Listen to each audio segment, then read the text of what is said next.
was also written to the ministry.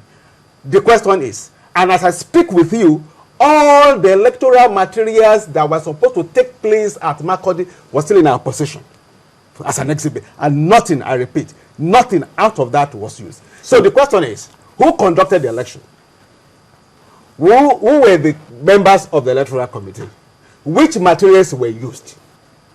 Very good. Those are three questions that I need you to answer. Now, I want to start with this. You see, the problem we have, I'm so lucky these people trained me. And it's so unfortunate that we are on the other side of the fence now. Let me start with this. First and foremost, when you have a committee, the chairman is the head of that committee. The electoral committee that he is talking about, Billy Tafawa Balewa was the chairman of that committee. He was part of that election.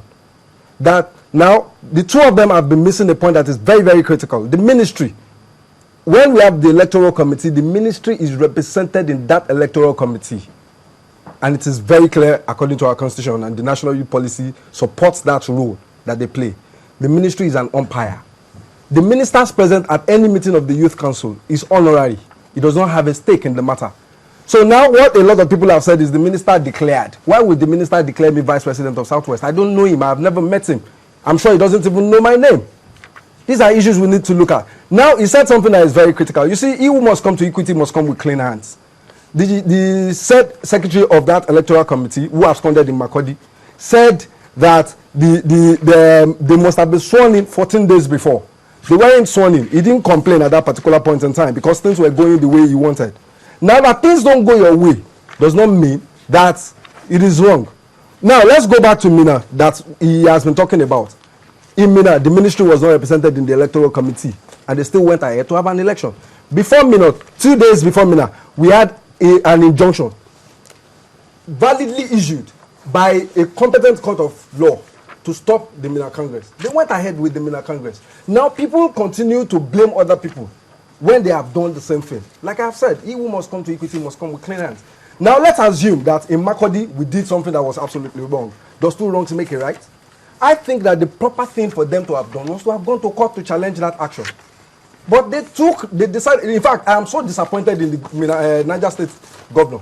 I don't want to mention names because I don't want to bring personalities into issues. We're going to come back to the Mina and the Niger State governor, but I also want to find out from you now. He did mention about the minister calling him and saying certain candidates should be elected. You were elected in that Congress. Who sponsored you and why were you elected? Who was behind you being elected? Very good. I want to say, Dynamite Ewedemi was the one who nominated me for that election. That's Dynamite Ewedemi? Yes. Okay. In fact, as a matter of fact... Did you have any dealings with the minister, the former minister? I have never met him in my life, personally. And when we were having a meeting with him after our inauguration, I didn't even have an opportunity to talk to him one-on-one. I have never spoken to him in my life. I don't have any dealings with him. I'm not even a card-carrying member of his party. Not to talk of probably the affiliation... But the man who was elected president obviously was his candidate. I don't know. Nobody ever told me that. Nobody ever told me that. So the relationship basically between the ministry and the youth council is a complementary role. The ministry is supposed to support us logistically and provide funding where necessary. Now, he touched on something there which is very important, and it's something I also read up and heard about over the last week, with the Niger State governor being heavily involved with the elections in Mina, and him sponsoring it and funding it completely. How much of a role did he and the funds he provided play in your decisions? No, it's a norm in National Youth Council of Nigeria. And by the special grace of God, every one of them happens to have been a past leader of the council, and I have trained most of them. And it's, even at Ondo, when the election could not take place, the same thing. It's a norm that any hosting state must support, the process of election. So there's nothing absolutely there. But again, before I go further, I want to say this. The National Youth Development Policy and the Constitution of the National Youth Council of Nigeria, the policy clearly stated that the ministry has no role in the affairs of the council, that it can only provide logistics. And I want to quote from the Constitution here. Now, it says, the absence of the ministry in charge of youth development from any meeting of the youth council where notice of meetings was duly given shall not in any way invalidate any of the proceedings and resolutions made at such meetings or Congress. We do not need the ministry to validate the affairs of the youth council. So the absence of the ministry has absolutely nothing to do with it. And like you ask, the the Niger state government only provided a platform for Nigerian youth to do justice to the injustice that happened at Makurdi, and that's exactly what happened. And in the next few weeks, we're going to circularize it. The event that took place in a documentary format, what happened at both at Makurdi and at Minna. Like what he said, most of the secret meetings unknown to the minister that were recorded. So everybody is going to say it.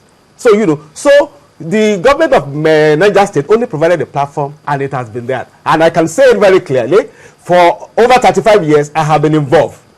There's no Congress of the Council that I have not been involved in.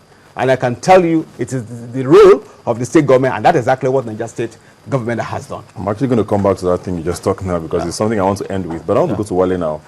You have been president of this council, and one thing that we young people like to shout about a lot is the fact that the older generation have ruined this country. How you look at all of this and the sort of mess that you're outgoing president, and you're going to leave basically the organization in a mess. Yeah. What does that say about you and the sort of legacy that the youth of Nigeria are going to be moving forward with? I thank you very much. I think that is the major reason why I'm standing on my feet.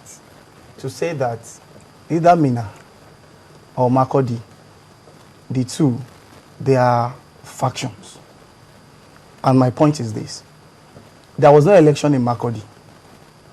But Minna was an aftermath, is a protest election. It was an aftermath of what happened in Makurdi. The Nigerian youth decided to. And that was why I said, for me, I was not against Makurdi. Minna, I was even physically present in Minna, but not part of the electioneering process. Because the minister believes he's all in all, and nobody can checkmate him as at that period. So it was a protest. And now, we have gotten to a level that the minister has been sacrificed. And the only way forward is to bring all the stakeholders together and let us move forward. And that is why, for me, as a transiting president, I think there's no legacy I will put down without having a proper transition. I'm not against. So you're saying all of these elections are going to be nullified and the new election is going to be held again? Even when you see the report of Reuben Abati, according to you, it talks about fractionalization. It's so clear. And Minna was mentioned there. It's not like they only talked about Makurdi. The president's name was used. That's the fact. They were saying that it's the president that gave them order to go and deliver that particular candidate called Shendam. But until the president got to know that they were using his name, there was no action. And we know what we did before we could get to that level. So for anybody now to hold on to power and say, okay, anybody can keep saying that I'm the president. Even the one that declared himself in Akure is still claiming to be president of National Youth Council. So why did all of you, if truly you are elected for the purpose of developing the youth of this country, why can't you drop whatever is in your hand and let's go back to a Congress and let Nigerian youth? But when does your tenure end, and do you have the rights with your constitution, or does he have the right to still sit as president if all of this has happened? No. As far as law is concerned, it's not. I'm sorry. Okay. As far as law is concerned, he is not the president, because this is what happened. So who's running the youth council right now? That's the issue. The issue is this: prior to now, when he was elected, it was a process of a ruling in the court, and the same court came and nullified his election. And I also party to that. Courts never nullify my election. It's here. Everything is here. Court never. Bring it out. Court never nullify my election. Just hold on, please. Now nullify election, and we now have what we call a consent judgment. A transition committee was put in place for 6 months, which eventually they spent over 1 year. And by virtue of this constitution, it says the moment your tenure expires, you are automatically dissolved, as in spite of the fact that they spent over a year. Now their tenure, in spite of the fact that, okay, people follow that, ended as at Makurdi. And a new transition committee was put in place. And the question is now, if we say there's going to be an election, who is going to call that election? Who is going to call that Congress? Because the only authentic ESCO in place is what happened at Minna. Even the board of trustees were represented, international and national observers were there, And for the first time in the history of the council, the board of trustees were represented at that. Obviously, the